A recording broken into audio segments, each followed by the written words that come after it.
ఈరోజు order very special order, ఎందుకంటే నేను మళ్ళీ చెప్తా. హలో ఫ్రెండ్స్, ఈరోజు మనకు ఆర్డర్ వచ్చింది. ఆర్డర్ అయితే పెట్టేశాను, కానీ ఏం పెట్టిన నాకు కూడా తెలియదు. ఓకే, చూద్దాం. ఈ ఆర్డర్ అయితే నాదే. లోపలికి వెళ్ళి ఓపెన్ చేద్దాం. ఓకే, ఓపెన్ చేసి చూద్దాం. బాక్స్ అయితే బాగానే ఉంది, లోపలే ఉందో నాకు కూడా తెలియదు. ఓపెన్ చేసి చూడాలా ఏముందో. ఓపెన్ చేస్తే ఇందులో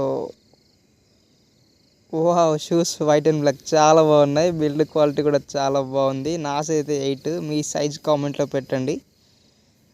చాలా బాగుంది ప్రోడక్ట్ అయితే. ఒకవేళ మీది కావాలంటే చెప్పండి, కామెంట్ చేయండి ఇది నాకు కావాలని. నేనైతే లింక్ పెడతా. చాలా బాగుంది. దీంట్లో స్పెషల్ ఏంటన్నా కదా, మా ఫ్రెండ్ మొన్న తాగేసి నా కోసం పెట్టాడంట వైట్ షూ. ఎలా ఉందో కామెంట్లో పెట్టండి.